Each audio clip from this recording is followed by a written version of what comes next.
Good evening and welcome to Bharat News on Bharat TV. I am Shajeev Jagannathan and here are tonight's top stories.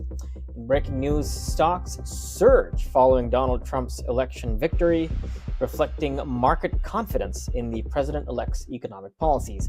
Trump has been receiving congratulatory calls from world leaders eager to reaffirm alliances under his renewed leadership, and Kamala Harris has officially conceded, discussing a peaceful transfer of power. J.D. Vance's wife, Usha Vance, is set to make history as the first Indian-American second lady. Meanwhile, Senator Bernie Sanders slams Democrats for huge losses. In Indian news, India slams Pakistan at the UN for bringing up Kashmir, while Rahul Gandhi's gesture with a blank constitution book stirs controversy. Tensions rise as India calls out Canada's move against an Australian outlet, and India urges Bangladesh to ensure Hindu safety amid unrest in Chittagong.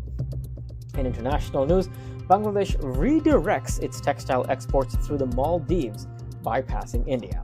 So let's dive straight into the details. Following President Donald Trump's election victory, U.S. stock markets responded with a powerful rally, with investors uplifted by expectations of pro-business policies under Trump's administration. Analysts point to possible tax cuts, deregulation, and energy expansion as factors driving market optimism. Financial experts suggest that the market's performance may continue to improve as Trump administration moves to implement business-friendly policies that could lead to a resurgence in economic growth. Following President Donald Trump's victory, prominent world leaders, including UK Prime Minister Rishi Sunak, Israeli Prime Minister Benjamin Netanyahu, and Japanese Prime Minister Fumio Kishida, have swiftly reached out with congratulatory calls, kickstarting a wave of high-stakes diplomatic dialogue. These leaders expressed eagerness to strengthen ties in trade, security, and strategic alliances, underscoring the global anticipation surrounding Trump's return. With the world watching, key allies are signaling a strong commitment to realigning on critical issues, marking the start of a new chapter in international cooperation. In a significant gesture of unity, Vice President Kamala Harris formally called President-elect Donald Trump to concede the election, reinforcing the importance of a peaceful transfer of power. During the call, Harris expressed her commitment to ensuring a smooth transition for Trump's incoming administration, a step that highlights the stability and resilience of U.S. democratic processes. This moment carries weight as both leaders acknowledge the need for continuity and the safeguarding of American institutions, even amidst a highly polarized political climate. Harris's concession serves as a symbol of respect for the democratic outcome and aims to set a tone of cooperation, underscoring the nation's commitment to upholding democratic traditions. Usha Vance, wife of Vice President-elect J.D. Vance, is set to make history as the first Indian-American second lady. Her presence in this role brings new cultural representation to the White House and symbolizes the growing influence of the Indian-American community in U.S. politics. This historic moment is expected to foster closer U.S.-India ties, with Usha's heritage underscoring the cultural diversity within the new administration. Senator Bernie Sanders issued a statement following the Democratic Party's defeat, urging a period of reflection and recalibration. Sanders emphasized the need for the party to reconnect with working-class voters and to focus on policies that address economic inequality and social justice.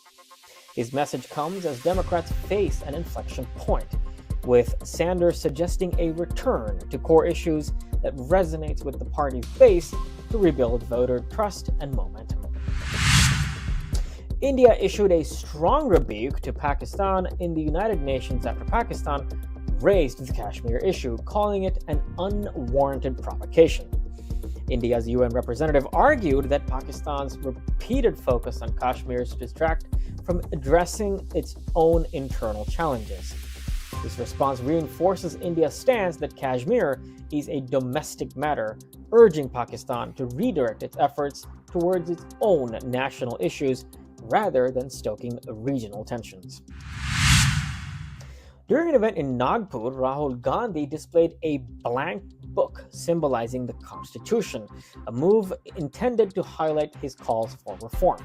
However, BJP leaders condemned the gesture, describing it as a disrespectful and politically charged. Congress supporters defended the act as a demand for accountability and democratic renewal, while BJP officials accused Gandhi of undermining national values. The incident has ignited fresh political debate, with both sides sparring over the use of symbolism in political messaging. India has expressed its approval of Canada's decision to take action against an Australian media outlet following an interview with India's External Minister S. Jaishankar. This move has prompted India to accuse Canada of limiting media freedom and transparency, further intensifying diplomatic friction between the two nations. India's remarks underscore ongoing tensions as both countries navigate sensitive issues impacting diplomatic and trade relations. India has formally urged Bangladesh to take stronger measures to safeguard Hindu citizens in Chittagong amid reports of escalating violence. The Ministry of External Affairs highlighted the need for religious tolerance and community protection, emphasizing the importance of preventing sectarian conflict. This appeal reflects India's broader commitment to supporting Hindu minorities in neighboring countries and calls for an inclusion and peaceful environment in Bangladesh. In a significant trade shift, Bangladesh has opted to reroute its textile exports through the Maldives instead of India. This decision is expected to alter trade dynamics in the region, with Bangladesh seeking alternate routes that reduce dependency on Indian transit. Analysts see this move as a response to changing economic strategies, which may impact regional trade relations as Bangladesh explores new avenues to reach global markets. Now that concludes tonight's news story on Bharat TV. For more updates on these stories and others, visit our website or follow us on social media. I am Shujeev Jagannathan, wishing you well and see you next time.